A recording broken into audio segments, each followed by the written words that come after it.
Kia ora, Flavel. Kia ora no tātou katoa.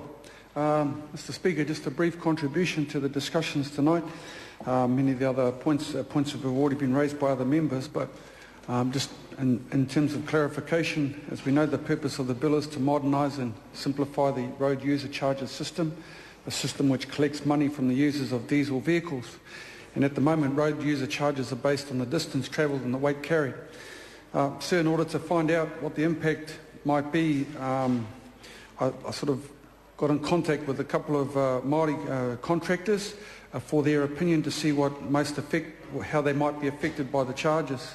The group of New Zealanders that appear to be hit the hardest from this bill are going to be truck drivers, loggers, transport services, those involved in the forestry sector.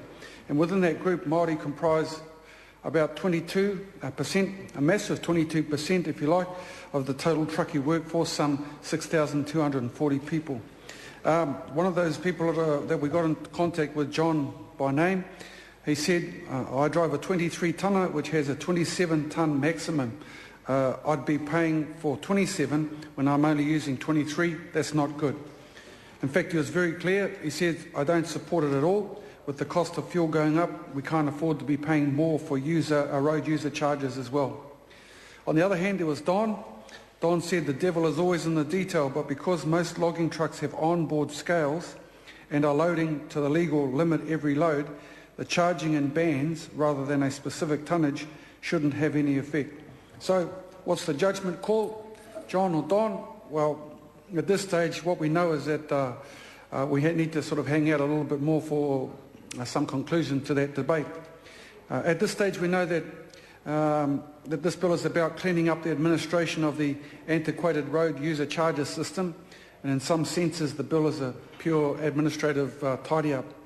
This in itself serves as pretty consistent with our Māori Party policy, namely that we will review compliance requirements so that there is no increase in compliance costs. From the government point of view, they believe that the changes in the bill will result in less road user charge evasion, that is, not paying the charges, because evaders will no longer be able to deliberately underestimate the weight that they are likely to carry.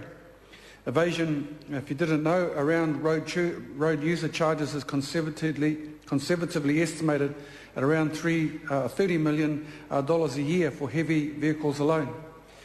The Minister talks about the need to remove a form of evasion which will give the system greater integrity and reduce revenue leakage, while at the same time providing for a fairer and simpler structure in relation to offences and penalties. But from the point of view of those who believe in the Genuine Progress Index, and that's the Māori Party at least, there is another issue of evasion of offences and penalties that should be brought into this debate.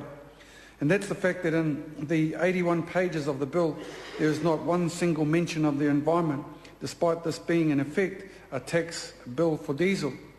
Mr Speaker, we will be supporting this bill at the first reading in the House because we do want to hear the views of more than two submitters, notwithstanding the importance of the views put forward by John and Don that I referred to earlier, and we are certainly keen to hear more around the issues of the environmental impacts.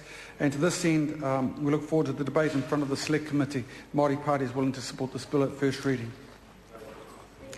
I call Dr Jackie Blue.